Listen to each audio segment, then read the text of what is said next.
Under B, we have our annual performance report, or as I see it often, APR.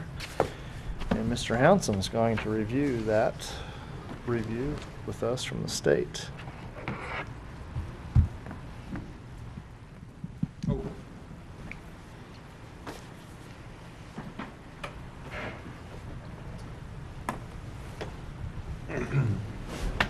And these are our new CSIP goals back here, right? That's correct. Mm-hmm. They just been moved to the other side. Greg and Why are Tom. they over there now? I don't know. So student performance and district accountability, as Mr. Myers said, we are looking at the APR, Annual Performance Report. This is year 2 for what we were calling MSIP 5. So it's not brand new, but it's new enough. I thought we'd review some of the changes from past years just to refresh those in our memory a little bit. This is our single point of accountability. We no longer have multiple reports from the federal and state level. This is our single report. It did change to 3 years, using 3 years of data for the calculation versus 5 years, which we talked about does put a little more volatility in the scores and has them moved quicker than before. The numbers that we'll be looking at for student performance are MAP Performance Index, which is a new numerical representation of our score versus the old percentage of students that are proficient or advanced. And it's probably a more accurate look, but it's harder to give those context. So we'll give those some context tonight so we understand what those are saying. It did raise the bar for student performance and set higher cutoff points for earning points on the APR as compared to the old APR.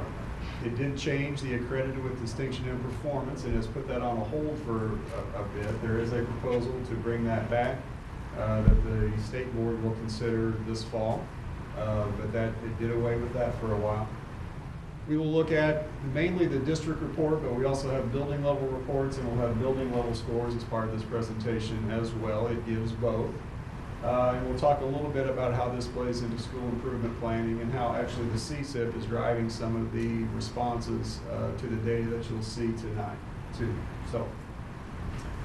So in the MSIP 5, there are 5 goals in which school district receives points. We're going to look at all 5 of these and the points that we received in each and some of the data that built these. First is academic achievement with 56 points. Subgroup achievement, college and career readiness, attendance, and graduation rate. You can see the points possible in each category there. That adds up to a total of 140 points that are possible to be earned. So we're going to go through all 5. The first one is academic achievement. And there's an overwhelming amount of numbers up here, so let me kind of tell you what's up here. So across the rows, you will see all of the English language arts tests that are given as part of the MAP test. And we've got 3 years worth of data, 2012 through 2014. The grade column toward the right-hand side, that is our 3-year average of 12, 13, and 14, and that's the number that's used as part of our APR. So I've included that separately. You'll also see the very far right column that is the Missouri 3-year average just up there as a comparison point. So as you go across there, you'll see numbers in the 300s for our MAP index. I want to give you some context there so you can kind of look at those and give some meaning to those.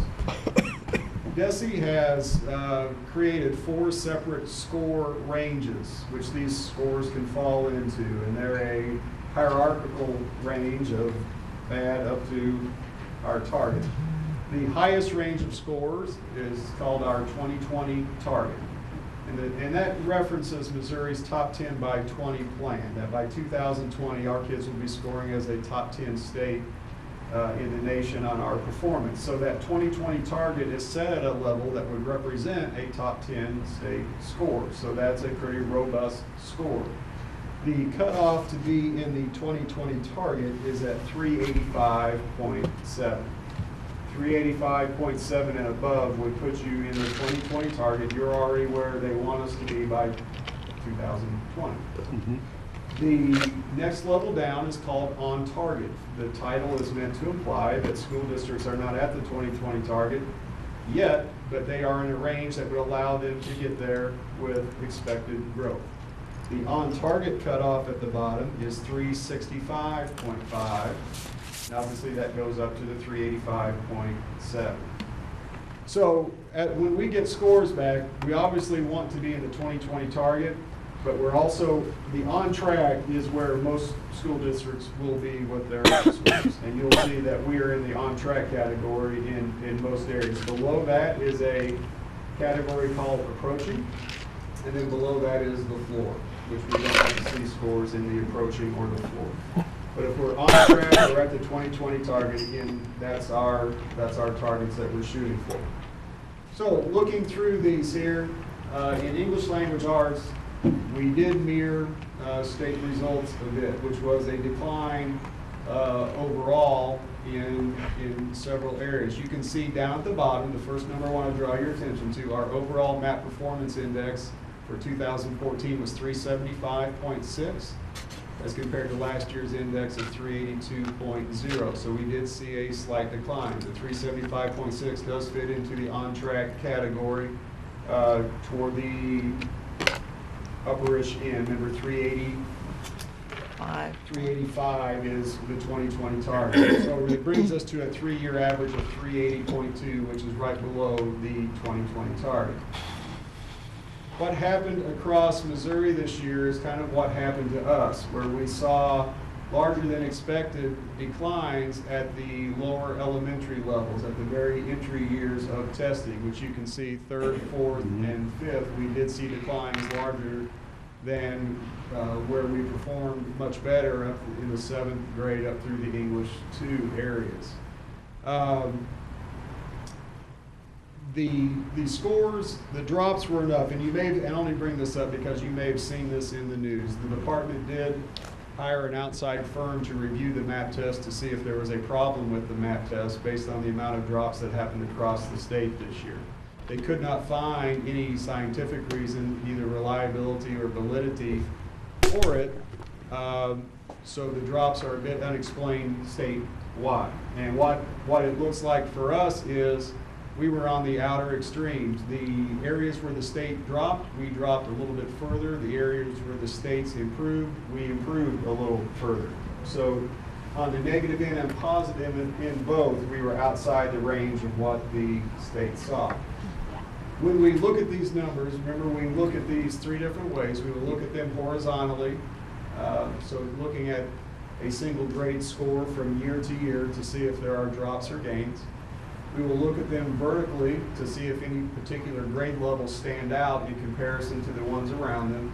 And then we also look at them horizontally, tracking a similar cohort group as they pass from year to year. What we find is mixed. As I said, overall we had a decline in the English language arts scores. There are some cohorts that are progressing well, and there are some cohorts that took some declines. The lower elementary, I'm going to cover at the end here a little bit on overall plans that come from these test scores and how we're going to address some of these. But these are the numbers here. Overall, in the 8, we improved in 2. The state overall declined. Their overall MAP index declined as well this year. Looking at math, if you look down at the bottom row first, we did math. Real quickly, are the on-target 2020 target I'm sorry, thresholds yes. the same for math? No, they are different. Let me give you those. Of course they are. In math, the 2020 target is a bit higher at 392.8 and above is the 2020 target. The on-track range goes from 358.4 to 392.7. Okay. Thanks. So down at the bottom, the very bottom row, you'll see that our MAP index did improve from 2013 slightly to 2014. Same thing here, looking at them vertically, horizontally, and diagonally. We do have some cohorts improving. There are some areas where scores dropped from last year's similar grade, but it was an improvement if you look at the cohort last year. Overall, in the 9 areas, we had 5 improved. You will see a similar pattern, though, that we performed better.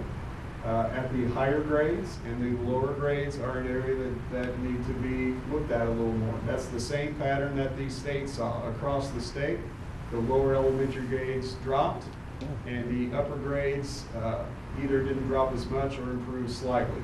And again, it's kind of a similar pattern that we are seeing here. For us, from 7th grade through the Algebra 2, we had very good results moving up from there. The lower elementary is the part that we need to take a look at, and we'll talk about that here at the end.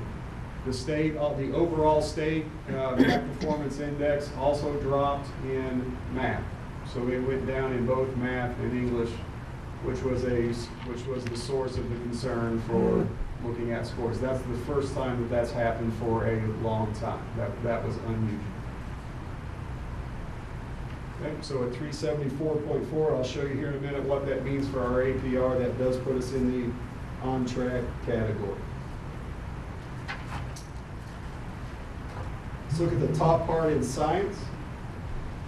In science, the 2020 target index that we are shooting for is 352.8. So you can see all of our areas, our 3-year averages and our performance all fall into the 2020 target. We do see in the same pattern across the state, some declines in science as well.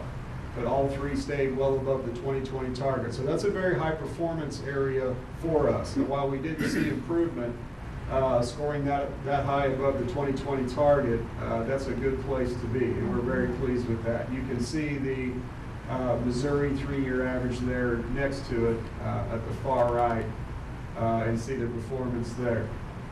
In social studies, similar story to the rest.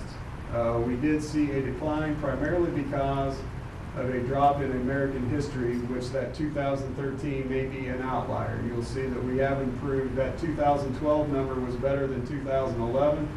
2014 was better than that, but we have a very high number in 2013. So overall, those continue to move up, although we did see a drop from 13 to 14. Yes? What's the 2020 target? I'm sorry, Jamie, I've got these here and I'm getting ahead of myself. The 2020 target is 375.0. And up, the on-track target is 347.1 to 374.9. So 347.1 and up is the on-track. 2020 target is 375. One outlier here in government in 2013, we talked about last year, remind you, we moved our government class where we offered it. And so we didn't test a full grade level in 2013. That was a group of kids who had either moved in or graduating seniors who had not taken it that needed to take it before they graduated. That was a population of about 20 kids. That included IEP and MAP A kids who still needed to take that test prior to graduation. So that 300.3 is an outlier. It doesn't carry a lot of weight in our overall index. These indexes are built, the more kids that take it, the more weight those scores play into your index, so that was not affecting us a lot. But you can see our overall district social studies index, 361.8. Again, you can see the Missouri 3-year average is there next to them. So that's the 4 core areas that are primarily tested. What that looks like for us then in the APR. In English, the academic achievement, remember there was 56 points possible. They are split up, 16 for each English, math, and science, and then a reduced 8 for social studies. And that's primarily based on the number of assessments that are given. In English language arts, for our status is where we fit into those 4 score ranges. Our English language arts scores were in the on track, which is a 12 points toward this goal. And we were a 1/10 of a point away from our student growth that would have bumped that up to 16 and changed our overall APR, but we were a 1/10 of a point short in our growth. So we earned 12 out of the 16 points. So that 12 out of 16 represents our status score. We did not get any points for growth or progress on English language arts. In math, We were in the on-track category, which is 12 points, but we also received points for our growth in math, which bumped us up to the full 16. In science, our status target was at the 20, as you saw earlier, was at the 2020 target already. So that's a full 16 points for being at the 2020 target. No bonus? Yeah, no bonus for being let grow Can't and go also. over. No, I wouldn't. No In bonus. social studies, we were on track, which is 6 out of 8 points, and then also we had progress in our social studies for moving those scores forward, which moved us up to the 8. That represents a total then of 52 out of 56, which you'll see earlier, or a little bit later, is about 93% of the points then on academic performance. Before I move away from Standard 1, are there any questions? Would you like me to go back to any parts there that we worked through on Standard 1? We'll move to Standard 2 here next. I'm kind of curious in the discussion we have about the elementary grades, so that's coming. That's coming. Standard 2 is subgroup achievement. Now, I didn't break these out separately, although we do have them here. The trend was that in math and English language arts, we were flat. There weren't large gains or drops to be seen. We were within a percentage point either way. We were pretty flat. In science and social studies, we did have some declines consistent with what we looked at earlier for the entire population. Where we ended up then for subgroup achievement, these are the scores of 5 of the 5 historically underperforming subgroups in the state of Missouri. And this is defined for us by the state. Make sure I get these. The IEP students, free and reduced lunch students, English language learners, Black, African American students, and Hispanic students. Those 5 subgroups go into what we call a super subgroup. This is the overall achievement of all 5 of those subgroups combined together. If you remember the old AYP days, we used to break those apart separately. We put these together now as a single measure. In English language arts, this measures our performance of each of those subgroups. We are in the on-track category, which is a 3 out of 4, but we did not receive any progress. In math, we were on track, which was 3 out of 4, but we did not earn enough progress. In science, we were at the 2020 target, plus progress, so that was 4 plus, but it's 4 points. And then also social studies, the same thing. We were in the on-track category, which is 1.5 out of 2, but did not receive any progress. That totals to 11.5 out of 14 then under this standard. Questions on Standard 2?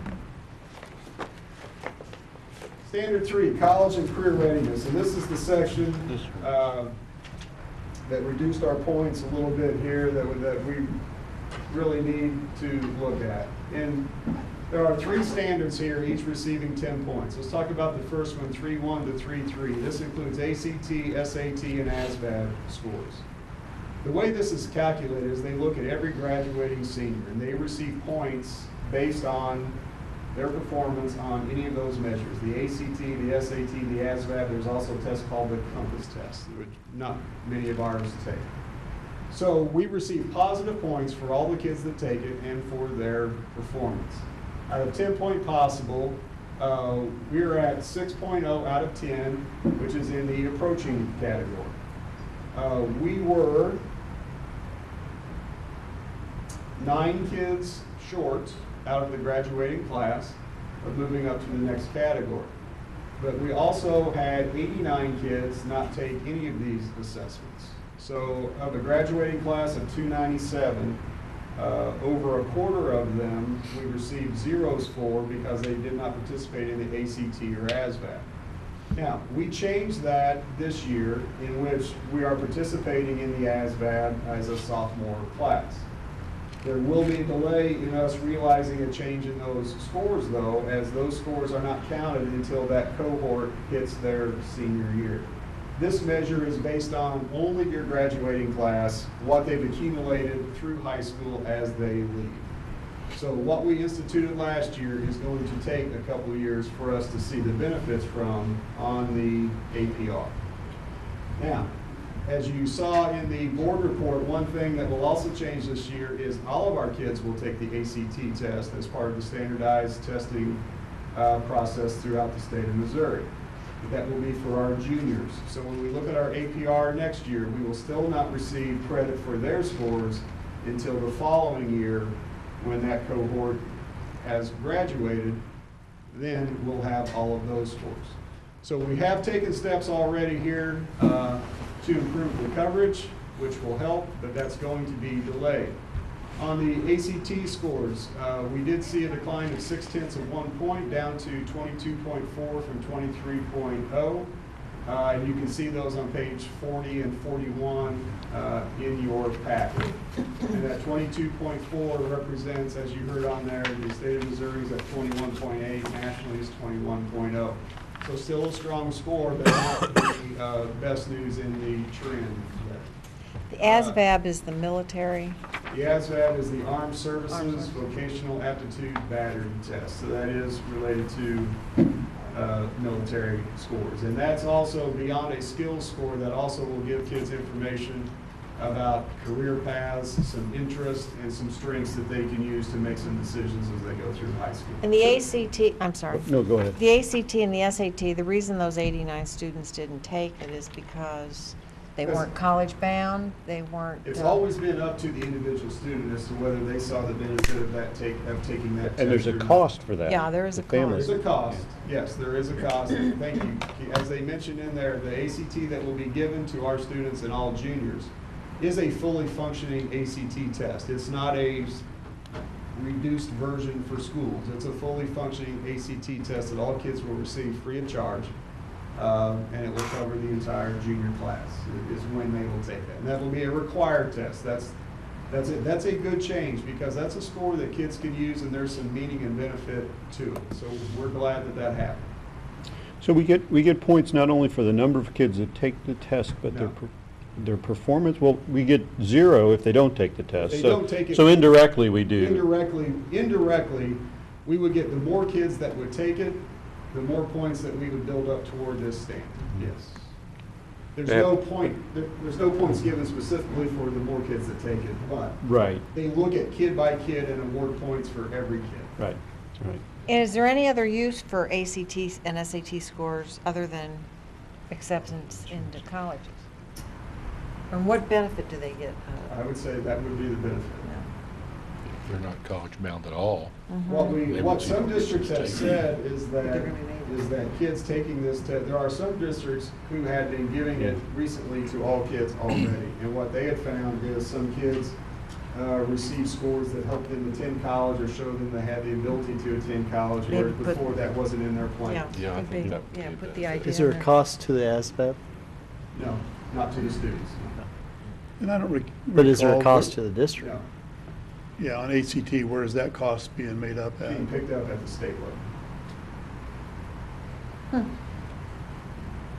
Since they For now. have plenty of money to. Yeah. Interesting. So we were close there. We will be looking at individual student by student score on this actually tomorrow as part of the meetings that we're having to make sure that we're on track on reporting. The ASVAB, we do not receive an organized score per se for the kids who are graduating now since they weren't part of a school-wide administration. So we're also checking our record keeping here just a little bit beyond student performance. So our junior class, which my daughter's part of, they took the ASVAB last year as Yes. sophomores, and they'll take the ACT as juniors. Yes.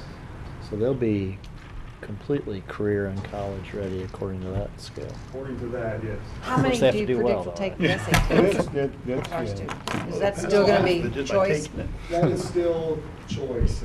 I looked at the data when this came out. We had a handful of kids take the SAT, and that would be driven specifically by the college, the university that they Yeah. wish to attend, and what that university requires.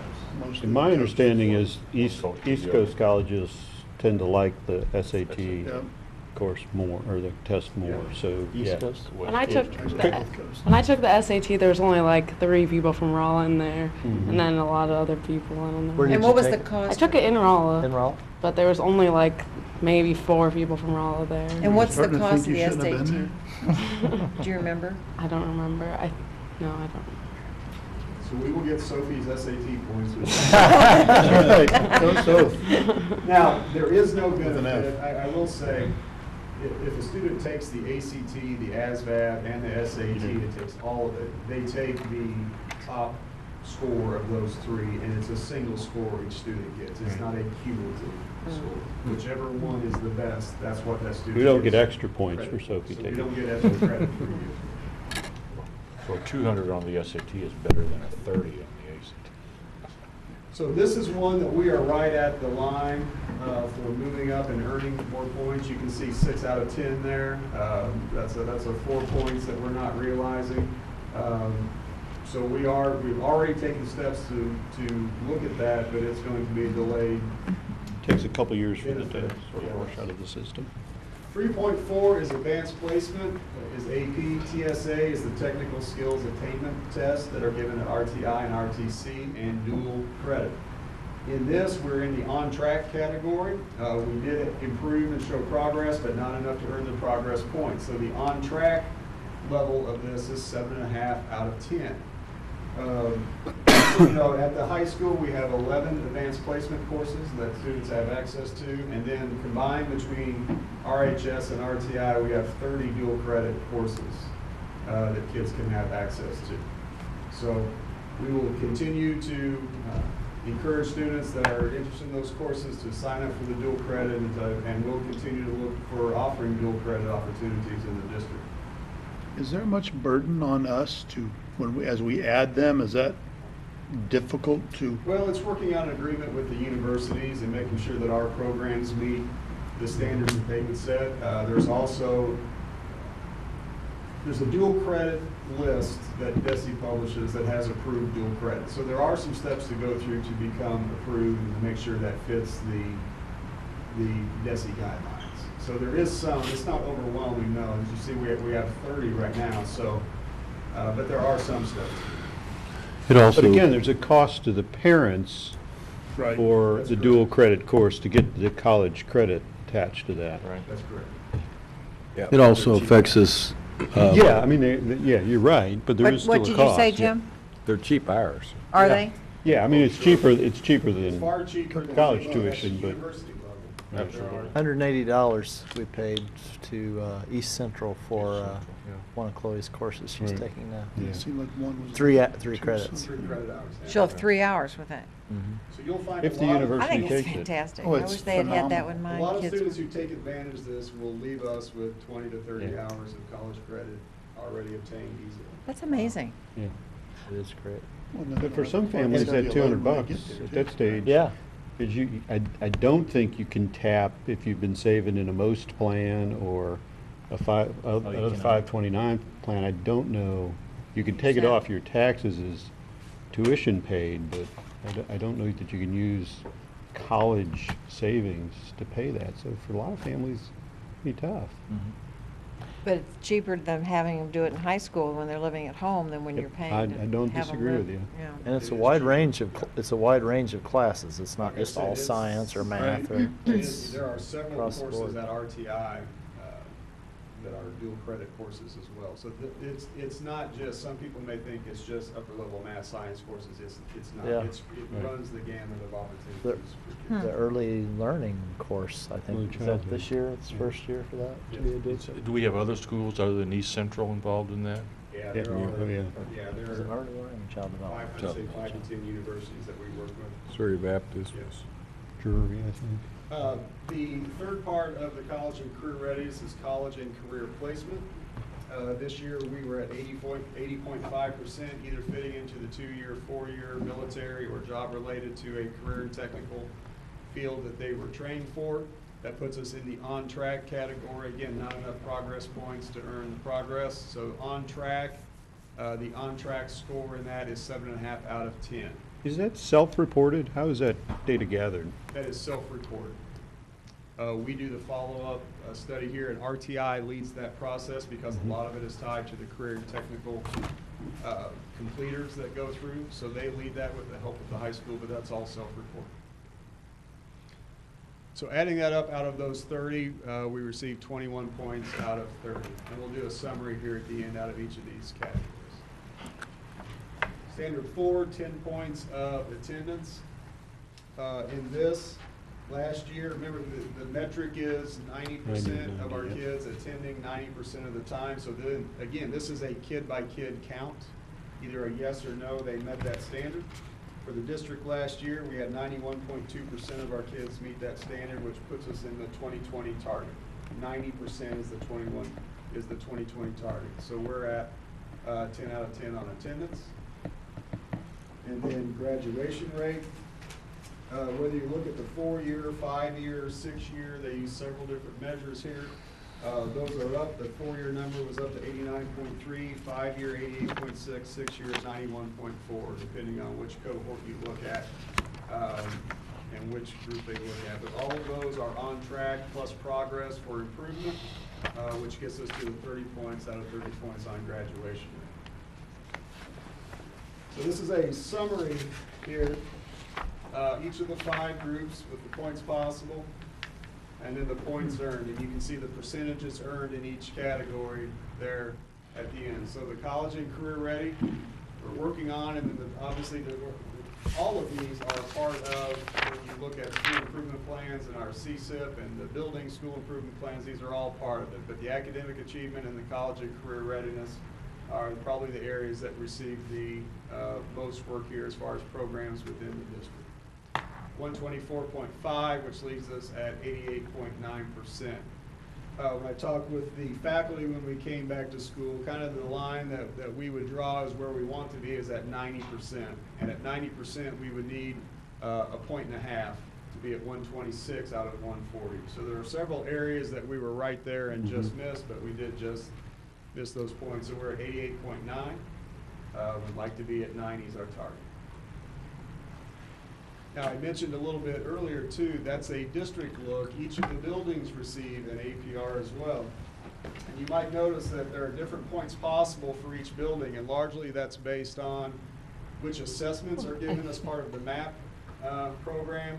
And then the high school would also have all of the college and career ready stuff that none of the other buildings do. But you can see the range is anywhere from 90% up to 100% for each of the 6 buildings.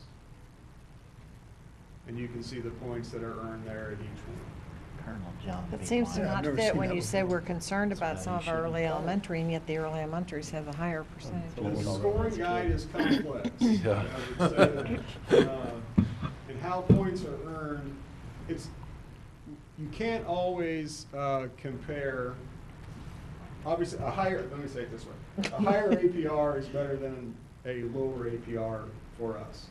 But to say that a 92 APR in one place is better than an 88 another place doesn't always fit. Because remember, we're talking about student performance. Status scores can be at one spot, whereas another district status scores can be lower, but maybe they've shown improvement the last few years, which jumps them up. Yeah. Now, you might say that's better, but it's not a straight line of higher performance equals a higher APR. There's so many complex triggers in this and levers that things move and points are earned in different ways. Now, I'm not saying that I'm hoping next year I'm telling you we're at 95%. I am. But it's hard to compare just Right. straight number to straight number. Because improvement skews that, if you're getting Which points is for good. improvement. We want improvement. Right. But that doesn't always reflect to a different number in the APR, because there's different ways to earn points.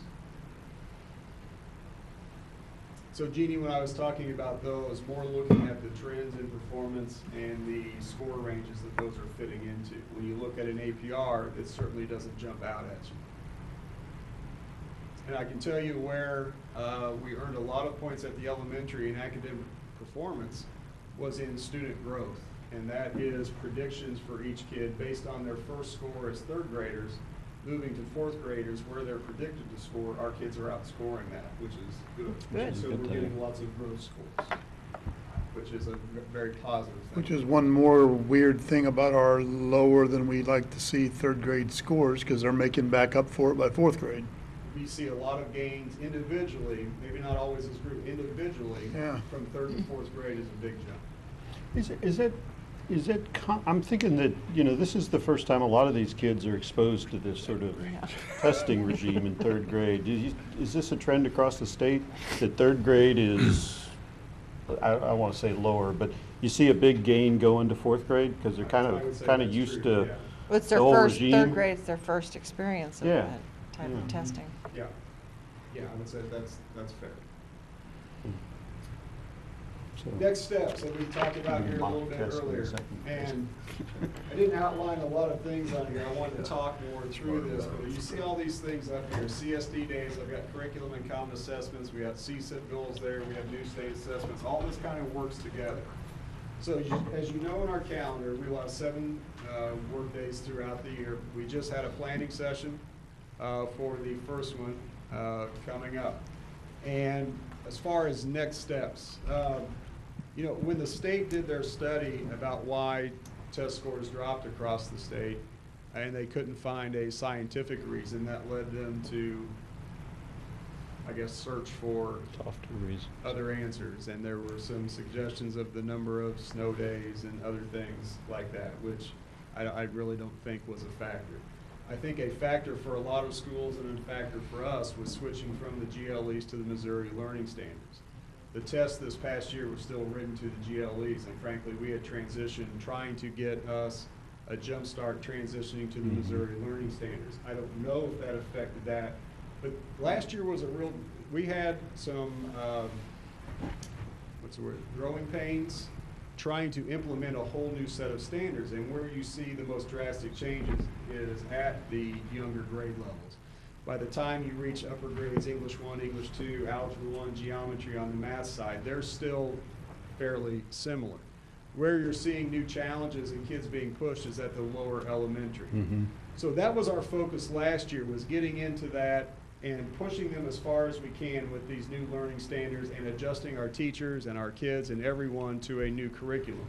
That work is going to continue this year. We're not finished. I wouldn't say we're experts, but we've made a lot of understanding about what we're asking kids to do and the best ways to how we're going to ask them to get there. One thing that did become outdated last year were our common assessments that we give across all grade levels. Those were written to the GLEs. We weren't at a point last year where we felt comfortable writing them to the new Missouri Learning Standards because we weren't ready to write final assessments yet.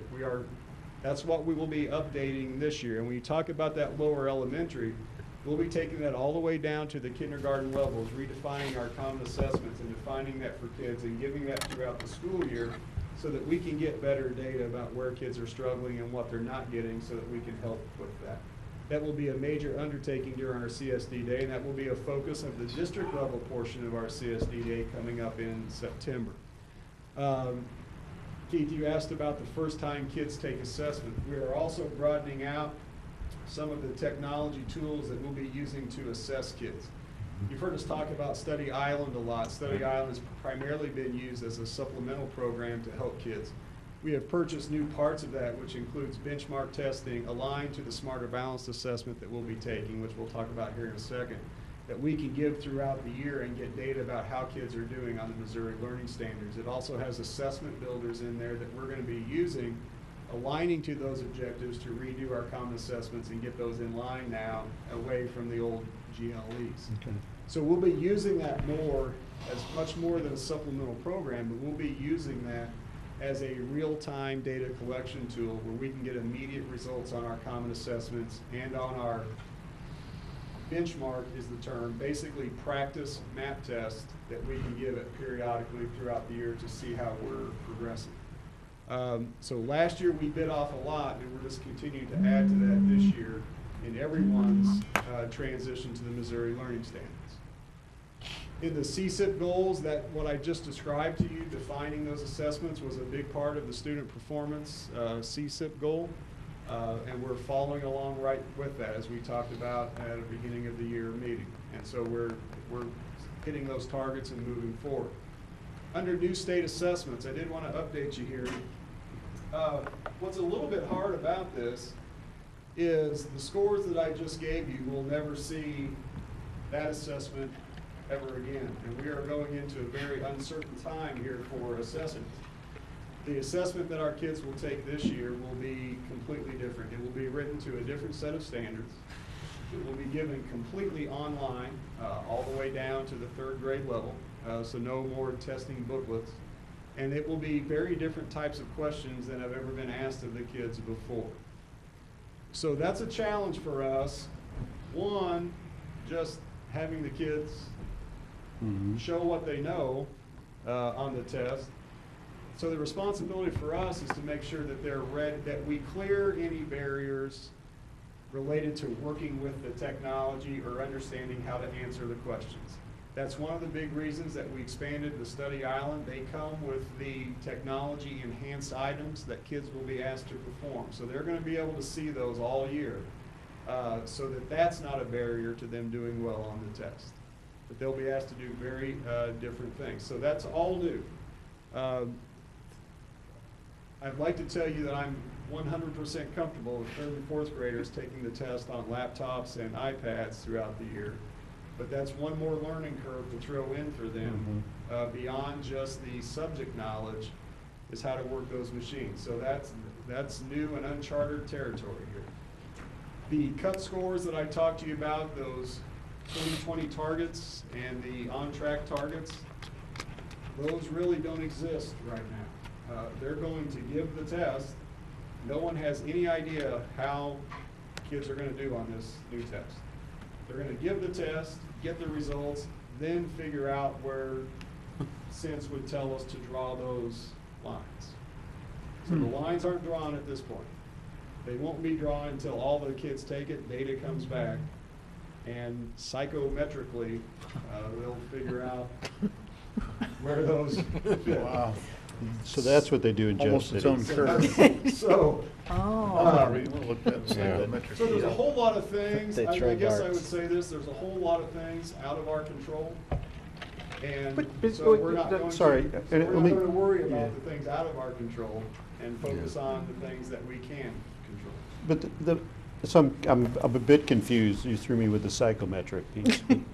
So the MAP index is going to be calculated how, and how do you then use a 3-year average if this piece every year is changing? So the MAP index, the way it's calculated now, we will still have kids scoring, you know. Yeah, I remember, it's a weighted average of Still have kids their with 5 low buckets or basic, 4 buckets now. Basic, Right. proficient, and advanced. So the Right. first thing that we'll have to do. We used to have 5 buckets. That's true. Yeah. The first thing they will have to do is draw the lines for what it means to score as an advanced student and proficient student. And, you know, so that's first. Those aren't defined yet. So they'll have to equate the scores after they get them and figure out where those lines Almost setting a curve. are. That's Setting what a it sounds standard. like. Once that's done, they can calculate. Then they do then it's just our math. Performance Right. index.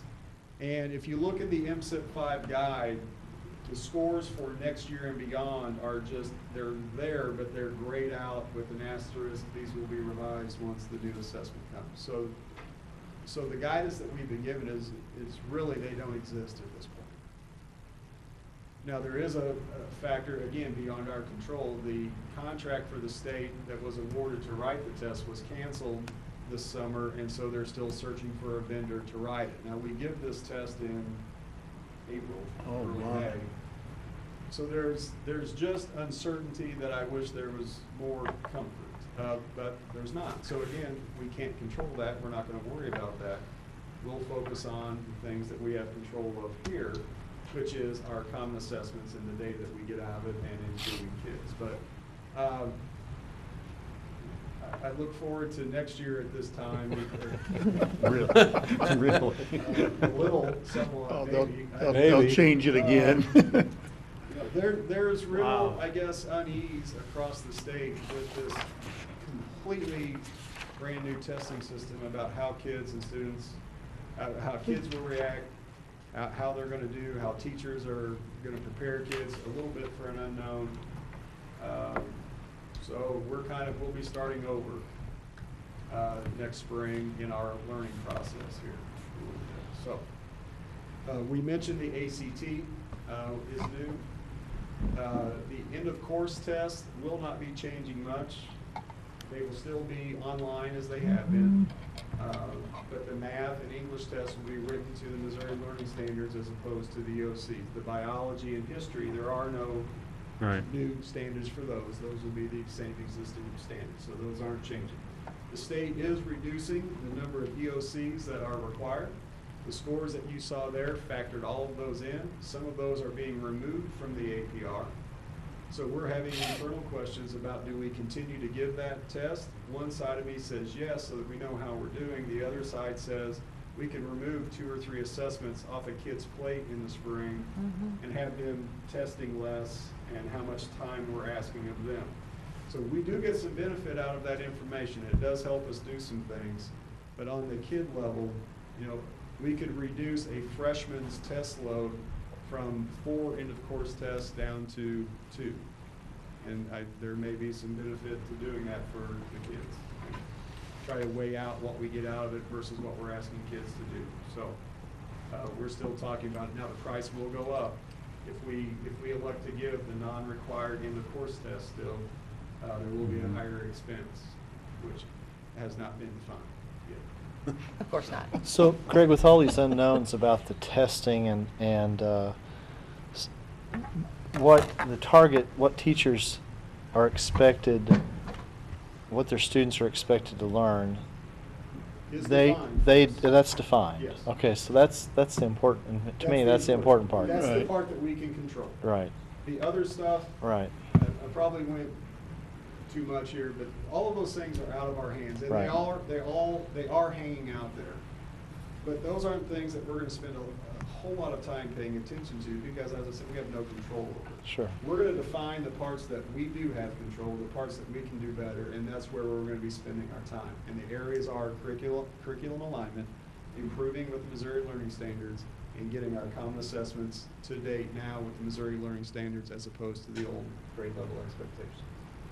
Are the EOCs, do they affect the grade a kid gets in a course? They do, yes. They do. The EOCs do count as part of the student's semester grade. So does that mean the teachers do not write their own, like a final exam?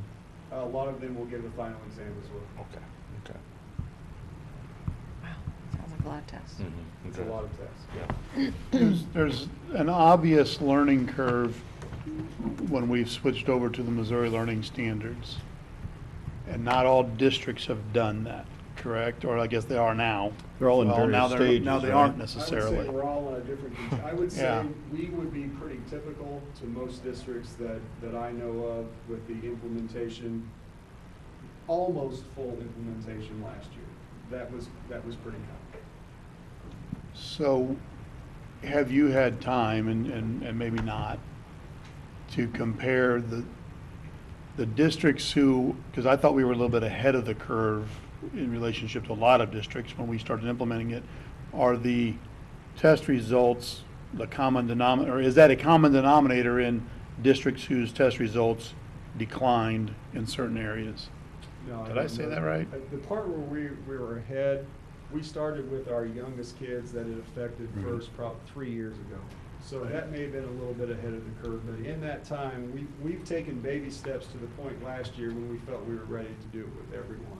And that's kind of where everyone got to. They may not have been doing the youngest grades for as long as we had, beginning with those kids when they came into kindergarten. Okay. But everyone by last year had received the message, you need to be transitioning now, because to bite this off in 1 year, when you're going to take the assessment that next year, is too much to ask. Right. And that was the approach that we took. Whether that affected us this year or not, it's hard to say. Yeah. With the unexpected results statewide, it's hard to say, it's hard to draw as many conclusions locally as we usually would, just because the state scores were so strange. Yeah. But there are scores, we're owning them, and we're moving forward from there. And some of them are outstanding scores. Right. A lot of them are outstanding scores. As you saw in there, the strongest performance, as we keep kids and as we move them into the Exactly. high schools, our EOC scores at the high school were very strong. Right. When kids leave us, there were lots of those scores at the 2020 target. The science scores were. The graduation rate extremely high. is Graduation rate. As I was telling Dr. Zales, there was one area where we were a tenth of a point short. With that, we would receive 4 more points, and we're up over 93%, and it just feels different. I mean, that little bit. Yeah. And we talked about with the staff when we came back, and I've said this, I think every year we've done this. We're not naive to the fact that this is important. The accountability level is important here, and we will take this data and we will use it for school improvement plans. But whether we're at 100% or 88%, we won't let this define us as a school district. This doesn't measure any of the things that there's a lot of things that we're very proud of in this district that aren't part of the APR. Exactly. And it's a lot of the offerings that we have, our fine arts programs, athletic programs, the clubs and activities that enrich a lot of part of what these kids do. None of that's a part of this. So this is important. It would be naive to say we don't care about this. That's not true. There's a lot of good data in here that can show us ways to improve. But I would never tell you that the APR defines us as a school district, or this is the one thing that we would use to judge how we're doing. Well, Because that's not the case. Yeah, and at the risk of throwing politics in, this is one of the real challenges with Amendment 3, is this sort of assessment now, if that passes, impacts teachers. Well, the And- assessment in Amendment 3, and I don't want to get too far into this, but you're talking about those things that we talked about aren't part of this. We will Yep. have assessments for PE teachers, art teachers. Foreign language kindergarten- teachers, yep. Kindergarten teachers. Yep. We But I think test- we it test a lot. illustrates that the Yeah. data is just that, it's data, it's not So information. subjective. And you're now making decisions based on a data point that doesn't encompass the whole picture of what a teacher does in a classroom. So I'll get off the politics and As get I back to said, it. this is important information for us, and we do spend a lot of time with it, but it's not anywhere, I don't want to ever give the impression that all we're trying to do, that everything we do as a school district is designed to Yep. make this number higher. That's not what we're about. We're Right. about the whole program. You know what, I've been I think impressed. every oh, school go ahead. district always wants to strive to improve. Yes. But, you know, when you're looking at 88.9, and as you say, you throw in all of the other aspects of the school district that aren't incorporated in this, which is a lot. You know, it's still solid numbers, it's still solid performance. And I don't want to give the impression that our performance is low. It's not low. Right. But where it was, we did take a little dip. And when you have a program that only deals with 3 years of the data, we see fluctuations in scores. If you're flat for a year or drop a little bit, you're going to see a quicker response in the APR. Right. Much more so than we're used to, Right. quite frankly, in past years. Yeah. I've always been impressed with how, when the folks come in with their school improvement plans, not just how they use this data as a building or a grade level, but how they use the assessments to identify kids, individual kids who need extra help.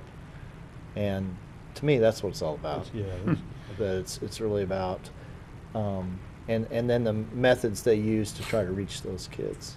Yeah, a lot of that fits into our bring them. response to intervention programs at each school, and those are growing, and we're trying to get better at those every year as well. But you're right, that's the goal, is to identify kids who need remediation, do it as quick as you know it, get that covered, and then move on. Yeah. I mean, you know, I do think, I agree with you, it's unsettling that we're looking at new assessment measures that the levels of expected performance are going to be based on how well kids do on them. And that seems, It's better than the alternative, though, in my world. well, I understand that Save it completely. now, I understand that, and yeah, then, yeah. Well, It's kind of like a golf tournament where you, after it's done, is when you divide the flights. The flights, right? You know? That's exactly right. Exactly. Yeah, yeah. And how would I know how to sand Greg, Yeah. Right. are your study island assessments, how are those going to get organized? Or as far as creating those? So there's 2 different ones that we're looking at. One is the benchmark assessment, and that's large. Basically, in simpler terms, that's a practice math test, and that's Okay. designed to be given twice, 3 times throughout the school year to stop at certain times and measure at a big picture how we're doing. Those are already built, those are packaged. Okay. The other tool, the other thing we're gonna use that for is to build common assessments for our courses. So let's pick a 3rd grade math course. We're going to start with quarterly common assessments this year.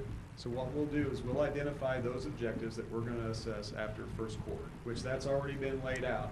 We will then go into Study Island and we can select those objectives from a list. We can build the assessment. We can agree at, looking at the questions that this will measure that growth, or will measure the kids' The learning, performance yeah. on those objectives. The good part that we're looking forward to is that we can give those with technology in the classroom and get real-time information. Some of our common assessments in the past were 2 to 3 hour events. And as often as we were giving them, Yeah. I don't want to get to the point where we're over-assessing kids, where all we're doing is assessing. So that's why we went with quarterly assessments, so that we can get information about where kids are. That's not obviously the only assessment we're doing. We're expecting teachers to assess daily kids' understanding, and then also the unit exams that are a part of every kid's school experience. But this gives us a chance to define what it is that we want kids to know. Each quarter, we'll define it, we'll assess it, we'll see how we're doing, and then it's not so long that we don't have time to react. Yeah, so who comes together who's the us in this? These are the 3rd grade teachers will get together at our CSD day. Objectives are defined, they did that work last year. We'll be providing training on how to use Study Island. We'll simply put those in, they'll build the assessment, and they'll work as teacher teams. Okay. They'll work in horizontal teams at grade levels or subject area teams at the high school level. Okay? What grade levels use Study Island? All It's of them? available K through 12, Great, so great. The benchmarks are still paper and pencil? benchmarks can be online or paper intensive. Now, the benchmarks do only go down to 3rd grade. That's where the testing starts. The common assessment part will go all the way down. The benchmarks will only start at 3rd grade. So that's a lot of stuff there. It is a complex system. Well, you've explained it very well, though, I think. Yeah. Appreciate your efforts in that. You've I've done touched outstanding. kind of the tip of the iceberg. I joked with Ben, we could go a couple hours here depending on how detailed you want me to get. But I'm trying to paint enough of a picture so you get an idea I'm gonna have to use the without restroom getting first. down there in the weeds there. One more question. So the state assessments haven't even been written yet? They don't even know who's going to write them? Didn't we hear this once before? I assume that all the vendors that are bidding on it probably have packages ready to go. It's just, as of the last time I knew, which is last week, the bidding process wasn't closed yet and a vendor had not been selected. You certainly can't be accused of teaching the Right. test because they haven't even And developed the tip- test yeah. yet. All the major Darn companies it. are, that would be the people who are bidding on this. I know they've been working on this for a while. They've got assessments ready, so they're not starting from scratch. We've just not selected the company Okay. that the state will be using. Craig, the difference is that in past year, you had a chance to pilot it a year. See it. And so this one's won't have time to pilot. The school districts won't have a chance to at least see it a year in advance when the scores don't count. Right, So that's the unfortunate part. that's the challenge. Thanks, Craig. Thank Good you. stuff. Thank you. Thank you.